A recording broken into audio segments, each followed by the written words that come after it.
Barbarians are known for being a main damage dealer and often called a tank. But the Barbarian's biggest weakness is that rage only lasts a minute and you don't have a lot of it. Every time I've seen a Barbarian die, it's because they ran out of rage. Or it's because they lost initiative and they happen to be in the front and they haven't raged yet. Now you might be wondering, how are these Barbarians running out of rage? Well, it's because most tables have dungeons in them. And of course, dungeons have multiple encounters in them. And if these encounters are tough, of course you're going to be using rage. Now, that's not to say that Barbarians are always going to be bad. If you play at a table with 1 or 2 encounter days, for example, you can be great. Anyways, I want to make some Barbarian builds, 2 to be specific. Well, today we're just going to talk about one of them. This Barbarian build is going to be significantly more durable and stronger than your average Barbarian. There's going to be more utility and even AoE damage. The other Barbarian video is going to focus on single target Nova damage. Welcome to Pack Tactics, where reckless attack gives you advantage. But Kobold, how can a Barbarian ever be something more than a damage dealer? Martials are super weak. You've been saying that for years. Gator, through the powers of casters, all things are possible. I'm dead serious, by the way. Now, I know some of you might get turned away from this idea, but you really can do some fun stuff by multiclassing into a caster, even with the spellcasting restriction of Rage. The first build is the Rage Fiend, a tabletop builds build made by Quetz and inspired by Moonsilver. Link in the description. Make sure to check it out. By the way, this version I'll be covering is from like 6 months ago, so this video is a different variant from the article. Both builds are mid-optimization, with the same class progression, but they pick different warlock spells, back boons, and invocations. Now we can begin. The general idea of this build is you have 5 or 6 levels in Barbarian, and then round out the build with levels in Fiend Warlock. This will allow you to regain hit points on a kill, improves your chance of making important saves, you get Armor of Agathis and Fire Shield, which complements your build, and you can pick a bunch of utility spells. Sometimes when you start a fight, you end up naturally in a good position. That's why we have Fireball, Summon Greater Demon, and later on we get Hypnotic Static. These are all incredibly useful spells before starting your rage. When playing this build, start off with Barbarian. Honestly, you can just pick your favorite subclass. But generally, I would recommend Path of the Zealot Barbarian, or Giant Barbarian. This script is kind of old. Before I talk about Giants, let me talk about Zealot first. Zealot Barbarian gives you more damage, which is great, and the 6th level feature synergizes well with other save protection features. An alternative to this is Path of the Wild Magic Barbarian. It has a very interesting Blesk-esque feature, which you get at level 6. It's actually a big damage bump together with Great Weapon Master feats. Now let's talk about Giant Barbarian. This is from Big B's. It's the strongest Barbarian in the game currently. At level 3, you can become bigger, which means you have a bigger melee range. You can also add your rage damage to thrown weapons that use strength. And finally, at level 6, you can infuse your weapon with different damage types, like Acid that deals an extra 1d6 damage, and your weapon gets a thrown property that returns to your hand when you hit or miss. If you want to know more about Giant Barbarian, check out this video. Anyways, going to level 6 is a given, we want extra attack. But going that extra level also gives us an additional rage, and it gives us a subclass feature. So normally I would favor going the extra mile. But Kobold, you just complained about Barbarians not having a lot of rages. Multiclassing stops us from getting more rages completely. That is true. However, we need to get to level 12 in Barbarian to get another rage. Okay, that's actually pretty bad. And the features you get, like Brutal Critical, which is a 1 DPR increase, like these are such bad features. That's why we're going into something else for good features. Good defensive features. Good AoE features. Good offensive features. That sort of stuff. Anyways, back to the script. If you aren't playing in a free feat game, I would recommend starting off with Custom Lineage for that juicy feat at level 1. If you don't do that, then your progression is going to feel really painful. Having only one attack for 4 levels straight really sucks, for example. But if you want to suffer through it, you absolutely can. Remember, this is your character, not my character. The reason why I'm bringing this up is because, well, this is an optimization channel, so of course I have to give warnings like this.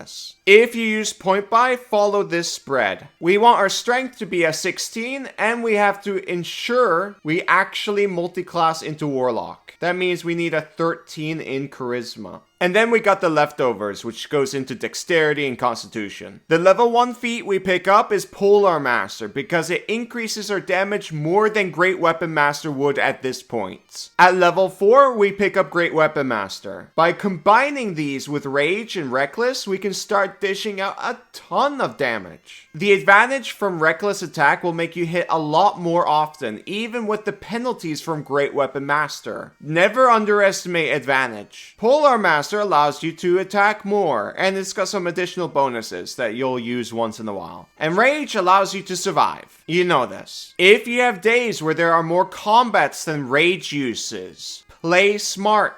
Optimize melee. You don't have to rage every encounter. Save the rage for the obvious deadly encounter. Kobold! Guess what? Gator, I'm trying to record a video. This video's sponsored by Describe! True, they've got professionally written box descriptions of basically everything, over 10,000 scenes. And they have a massive sound library with original music tracks, sound effects, and ambience. I'll be playing their music throughout this entire video from now on. This song is called the Barbarian theme. It's pretty cool, I'm getting like God of War vibes from it. And if I use my 6th level Giant Barbarian feature, I can read this out. Pressure builds inside me and my vision turns red with violence. My body quakes as I lift my weapon and launch it like the first projectile in a volcanic volley. Kobold, you sound so nerdy! I know, isn't that awesome? You have to optimize your words too. It will enhance immersion. If you say something like that, then the table can put together how mad you are. If you're really optimal, you can chain a ton of these descriptions together to make yourself sound like a wordsmith. All you have to do is press the tags and you'll find similarities with ease. These descriptions are written by professional authors. I highly recommend you check them out, and if you do, please press the link in the description. That helps me too. And if you like what you see, use the code PACKTACTICS for a 10% off your first subscription payment. Back to the video. That was all the Barbarian stuff. Now let's talk about multiclassing. Rage locks you out of casting spells or concentrating while raging. You can bypass that by either casting a spell with a non-concentration spell before combat, or you delay your rage until you no longer need to fling spells or concentrate. This is what your upcoming levels look like for your Barbarian. Some big moments is the first level where we get Armor of Agathis, and we get our Warlock subclass, which is Fiend. Fiend is pretty good. Also, this fits the theme of a Barbarian super duper well. Then 5 levels in you get Fireball, 6 levels in you get Dark One's Unlock, 7 levels in you get Fire Shield and Summon Greater Demon, then finally 9 levels in you get Hypnotic Static. Those are the highlights. Now going through every little detail about this build is going to take a long time. So if you want to know the little things, check out the tabletop builds article. But I'll be continuing by just giving you the gist. While with the first level spell slot, Armor of Agathis is not giving us an insane amount of hit points. But Rage can nearly double the amount of damage you can survive through due to our resistances. And if we double the amount of times we need to get hit for it to dissipate,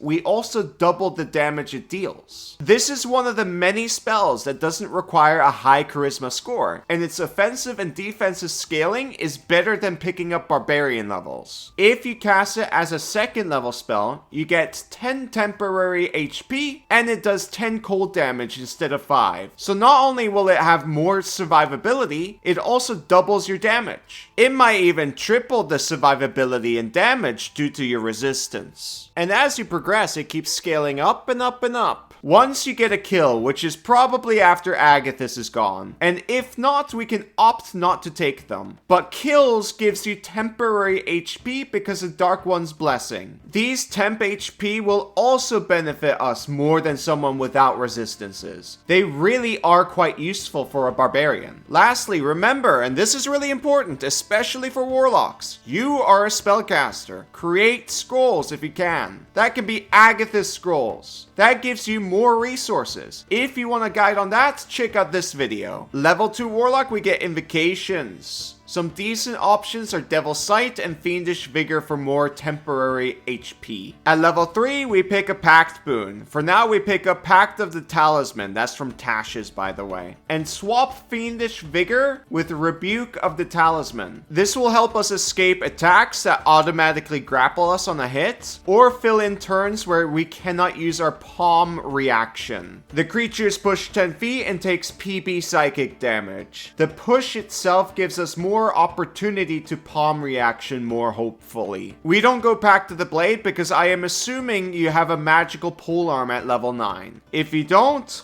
oh my god, your DM is brutal. We can now also use Darkness to generate advantage without giving the enemies advantage. This is an option if you don't want to use one of your rages. Be warned though, like, this might hinder your team a little bit, but you guys can talk it out. If you place it well, it will be okay. At level 4, we bring our strength to level 18. We also swap Pact of the Talisman to Pact of the Blade through the Eldritch Versatility option feature from Tashes. If you don't have access to that feature, don't worry too much about it. It's fine. You're fine picking either one of those two. The polearm we're using is going to be our Pact weapon. Duh. We are also forced to swap our Rebuke of the Talisman, and we're picking up Improved Pact weapon. It's not insane here, but we want Pact of the Blade for next level, where we pick up Eldritch Smites to take care of flying enemies. If we know we're gonna face flying enemies like a dragon, we can use Fly prior to combat starting, knock them prone using Eldritch Smite, and descend down on them. Starting rage depending on the situation. If it's a dragon, you probably do want to rage. At this point, we also have access to Fireball, which is a solid start to a fight. And because they take half damage on a successful save, our charisma score is not that important at all. If you want to know why I say that, check out this video where I break down the math.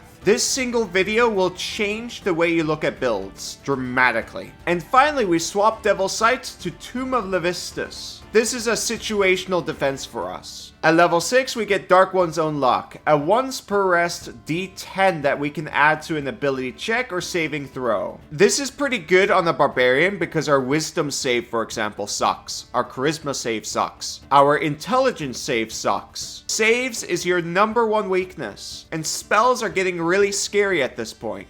So having Dark One's Own Luck is really good. At level 7, we pick up Eldritch Mind, as we are actually concentrating on some important spells every now and then. Fly is a very good example. We also have access to Fire Shield and Summon Greater Demon. We generally want to cast Fire Shield prior to combat if we have prior information that it will be a big fight, in which you don't need a utility spell, as well as the knowledge that you will short rest afterwards. Remember, you only have 2 spell slots per short rest. We cannot spam spells willy-nilly. Hopefully you took my advice and crafted a bunch of scrolls. Maybe you bought scrolls, I don't know. Quick note on Summon Greater Demon. You might be summoning a Balgura. Make sure to place the demon behind enemy lines. This is in case you lose control. This makes it so the demon has to go through the enemies before attacking you and your friends. If you want to know more details, check out this video. At level 8, we pick up Resilient Wisdom to cover our main weakness. Our Wisdom is now 10. That means we have a +5 to our Wisdom save.